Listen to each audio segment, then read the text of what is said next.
Hi, this is Kat with Beataholic, and in this video I'm going to show you how to make the long kumihimo necklace. Now these are exclusive Beataholic kits, which basically means that you will purchase the entire kit from us, and what you'll get in your kit is you'll get the kumihimo disc, the bobbins, all the beads needed, you'll get a clasp, your E6000 glue, and you'll get the cord. You will need to add a few things from home, and for that you'll just need a scrap of wire, a pen, a pair of scissors, a kumihimo gator clip. Now if you don't have a clip, you can always use a bag of pennies with a binder clip attached to it, so that you can just use household items for that. You'll need some blue painter's tape and a ruler. Now let me show you how beautiful these necklaces are. So I have an example here, and these necklaces are about 30 inches long, and there we go, I just want to leave it clasped. They're really fluid and they're really fun, and they have a sort of graduated pattern going down the side, coming to a metallic focal, which is just really nice. And you have this nice strong magnetic clasp. So it should be nice and tight for you. So this is the example that I have right here. This is our blue and rose gold. And we also have 6 other color variations. And today I'm going to do the teal and gold color variation. So if you're ready, let's go ahead and get started. Okay, so now we're all set and we're going to start our kumihimo and setting it up. So go ahead and take your S-Lon cord, and for this necklace you're going to need 7 feet of cord 8 times. So just go ahead and measure out your 7 feet here. And you can just kind of eyeball it, but just make sure that you're doing at least 7 feet.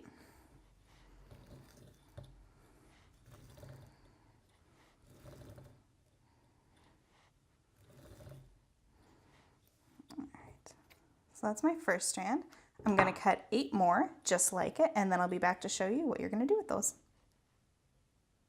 Okay, so I've cut all 8 strands, 7 feet each, and I just want to point out that I have plenty of S-Lon, so you don't need to feel like you need to be stingy or that that's not enough, so go ahead and definitely do at least 7 feet.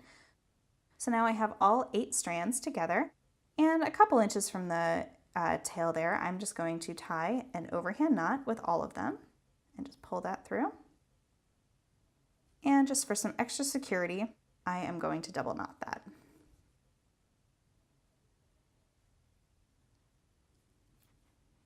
There we go, pull nice and tight. And then we have all of our strands ready to go. So now I'm going to take my gator clip here and just open it up. And again, if you're just using a binder clip, you'll just need some sort of weight for the pennies just to hold the tension on your kumihimo. So now I'm just going to place that inside my disc right here. And now I'm going to take each strand, and you'll just see how they sort of want to lay. So I'm going to put this one up here and this one to the side. And what you're doing is you're just sort of separating all the strands here. And you'll notice that I'm putting them on either side of the 4 dots that are on your kumihimo disc. So I'll put this one here.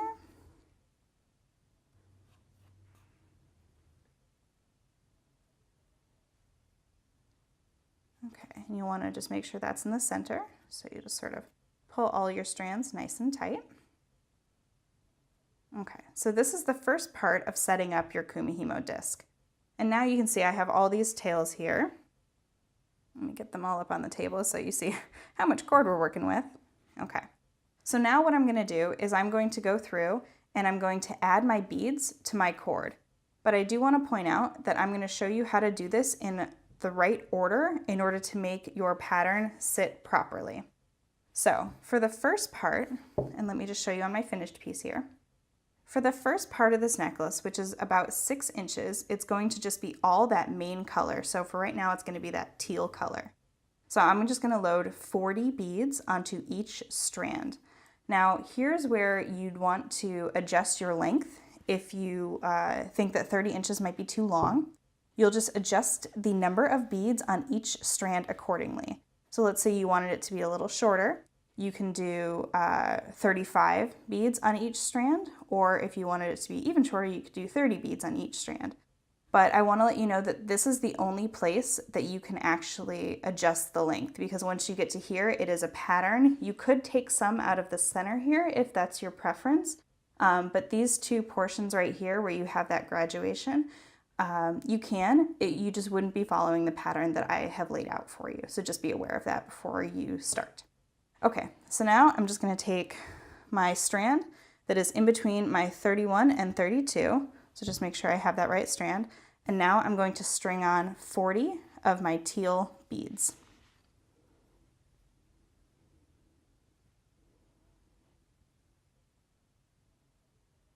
Okay, so now I've strung 40 of the teal beads on this first strand, and I'm going to take my first bobbin, and these are nice and flexible, so you just kind of pop them open.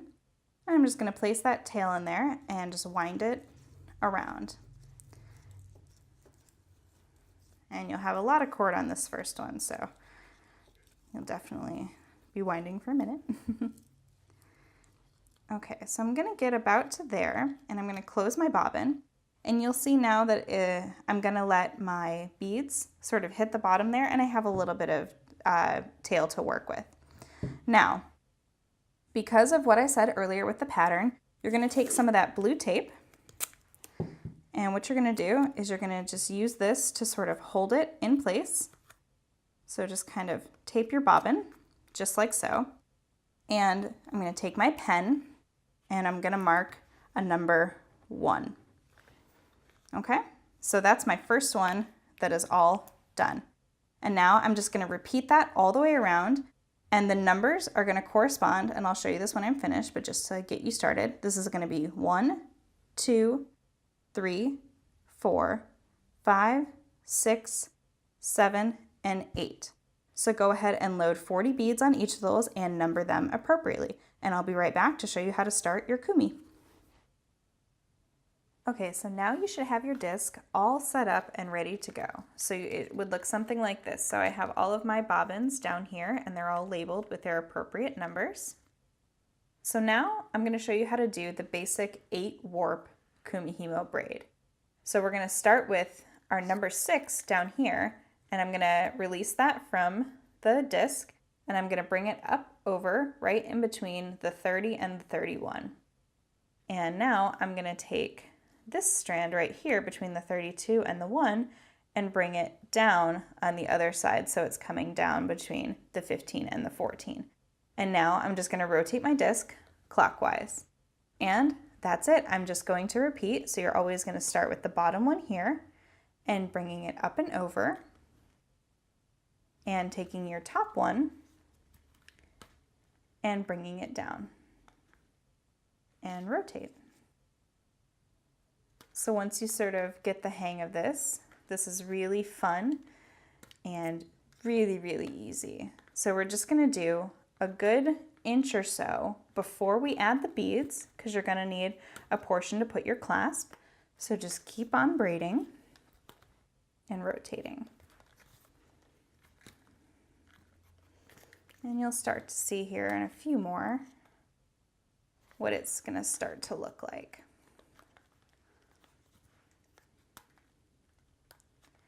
And I just want to make a quick note in case you're wondering why I had to use the blue painter's tape.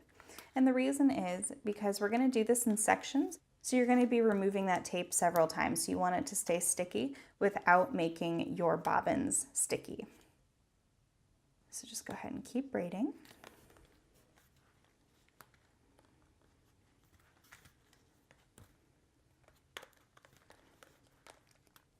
Okay, so I'm just finishing up my last one here. And what I want to make sure to do when I have enough braided, and you can kind of see down here, I have about 3/4 of an inch, which should be enough to add my clasp. And you can see that nice, beautiful braiding right there. So what I wanted to do is I wanted to finish where my threads are on my dots again. So if you look down here at my bobbins, I have them in order again. So they go 7, 8, 1, 2, 3, 4, 5, 6. So it doesn't matter where they are on the board, you're just going to want them to sort of be in order as you work around, because that'll help your pattern. So now I just finished this part, so I'm going to rotate. And now we're going to start to add the beads. So go ahead and take off your strand, the same technique, And you're just going to slide one bead down, and you're going to want to make sure that it catches underneath that first thread right there before bringing it across. So you see how it sort of just sits down right in there? So that's what you're going to want to do. And now with every braid, you're going to want to add one bead and sort of slide it down and just tuck it under right there and just continue to rotate. And you'll start to see the beaded pattern develop nicely for you. And slide it over. And you see how they're just sort of being caught by those threads right there? And you'll just continue in this same manner until you've reached the end of your beads here. And I do just want to show you one more trick before I let you go off and finish this portion. So let's say I want to take a break, because this necklace will take you a very long time to complete. Actually, it'll probably take you about 6 to 8 hours depending on how fast you weave. So I'm working on this one thread here, and now I have 3 threads up here, 2, 2, and 1. So now I can put my work down and come back to it later. And when I pick it up, I know that I'm going to start with that 3rd thread, and then I'm just going to continue. So this is a great way to just sort of put it down, and you can come back to it whenever you're ready. But for now, go ahead and continue beading, and I will be back to show you the next portion when you are all finished with your 6 inches. Okay, so I'm just finishing up my last couple of strands here, and you'll notice that I now have 1 bead left on my bottom one, and I'm just going to slide that down, catch that thread, and bring it up top. Now, if you look down here, I have my nice beading happening and my strand without the beads, which is good. And so I'm just going to set my work down just to sort of show you what I'm working with here. So all of my strands have no beads left on them, but I have 3 up top here, and this is the last strand, and this is my last little bead right here. And the reason I'm doing this is just to leave my strands so I know where to pick up. And again, you'll notice that my dots have lined up nicely after the 40 beads and the rotations. So now my number 1 is right over here. So I'm just going to sort of set this to the side, and I'm going to take my tape off and unravel my bobbin. And the next section that we're going to do is the sort of tapered section with the beads scattering down through the side. So this is number 1, and in your instruction pamphlet, you'll have the entire pattern to do all 8, but I'm going to do this first one with you so that it's very clear what you're looking for. So for number 1, we're going to start with 5 of your main color, and in this case, it's the turquoise.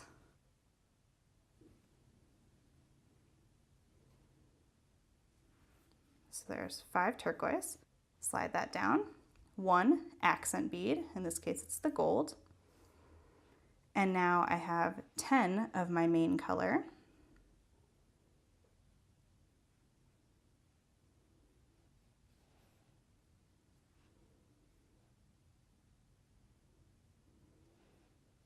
Just double check that's 10. 2, 4. There we go. 1 of my accent color.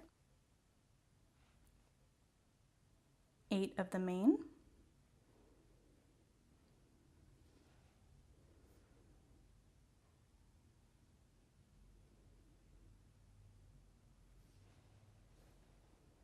Now 2 accent colors. 1 and 2. Slide those down. 5 main colors.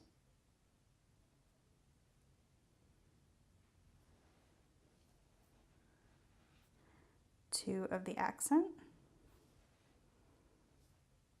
3 of the main, and 3 of the accent. So now I have these 40 beads on my strand, and now all I'm going to do is I'm just going to rewind it around my bobbin. Now each strand will have a different pattern, and that is how you get the sort of scattered effect. So just pay attention to which thread you're working with, and this is why we number them. And also, if you do want to change up the pattern, do so at your own discretion, but just note that you're going to want to have equal number of beads on each of the 8 strands. So now you can just move on to number 2, follow along in your instruction pamphlet, and you can string the rest of the beads, and then you'll be back and you just continue and you're ready to go. So go ahead and add the rest of your beads and then continue with the next portion. And I'll be back to show you how to do the focal portion. Okay, so I'm just finishing up my last couple from that section and rotating. And I'm going to leave this one here because this over here is my last bead that I'm adding in this section. So now you can see sort of how it's developing. Sort of got that graduated style to it. So I'm going to go ahead and put that down. And what we're going to do next is we're going to do this portion here, which is the metallic focal. So now all you're going to do is work in the same order, and you're going to add 40 beads onto each strand of your metallic focal color. So just go ahead and remove that. Pop open your bobbin, take your thread off, and simply just start stringing your beads. And I'll be back to show you how to do the next portion, which is this portion here, showing you how to degraduate it as you go through the other side. But go ahead and add all of your beads and continue your braiding. Okay, so now I'm just going to finish up my last one here. And now that I have enough of my braid right here, you can see in the center, I'm going to leave all 4 outstretched there. And let me just bring this all up on the table. And now I'm just going to take my scissors and just go around and trim off my bobbins.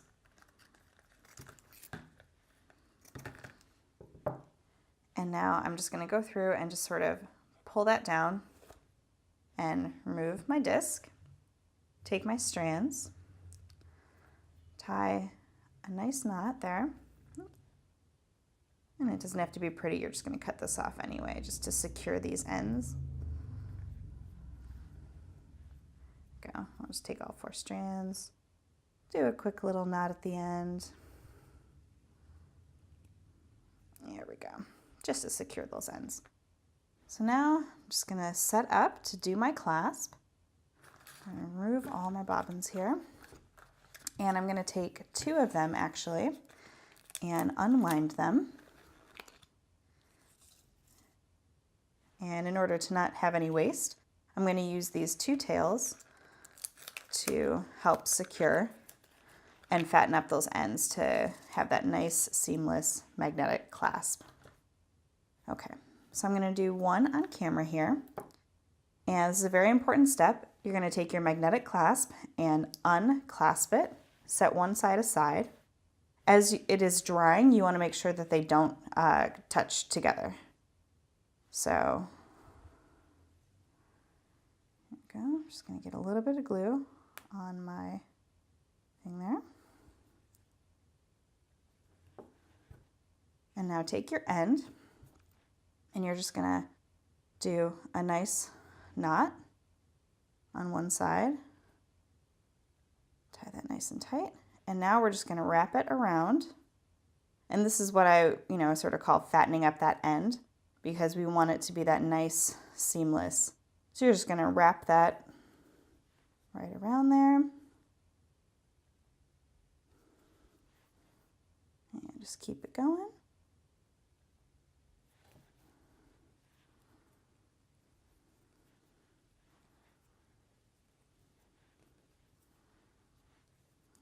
Okay, looking pretty good.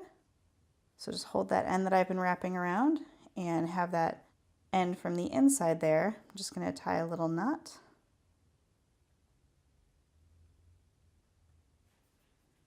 And I'm just going to double knot that. There we go. Okay. And you can sort of see how deep the well is on your magnetic clasp. So you just see like how far down you want it to go. And I am actually going to wrap a little bit more just for that extra security. There we go. Okay, and one more knot.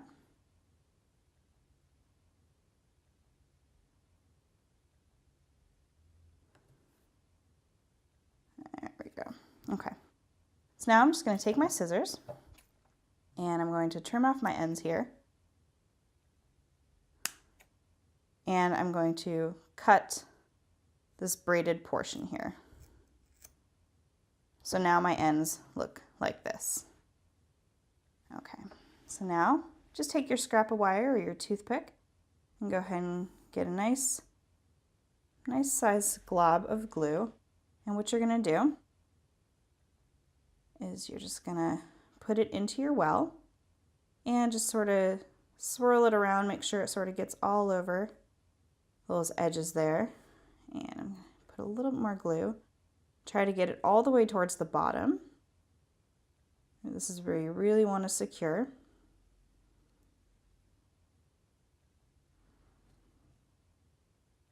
There we go. Okay. And now just go ahead and take your end and you're just going to kind of, I like to twist as I'm putting it on. So you just kind of swirl it on and then just press it down just a couple of minutes. And then, like I said, you're going to want to let this dry for at least 24 hours before you want to wear it. But there you go. It looks nice and seamless, and make sure, again, to not clasp them. So I'm going to finish the other side off camera, and I will be right back. So there you have it. That's how to make our exclusive Beadaholique kits, and these are the long kumihimo necklaces. Now, what's great about these is if you've actually already purchased a kumihimo kit from us, it means you already have your disc and bobbins, so we do offer what we call refill kits, which will actually include the beads, the S-line that you'll need to make it, and your clasp. So you can just get started with this, and it'll, again, come with a full, complete instructions, and you can watch this video again if you like. But you can choose from all of our beautiful colors, and you can either purchase a kit from us for the first time, and we know that you'll fall in love with it, so you can come back and buy a refill kit. You can find all of these at beadaholique.com.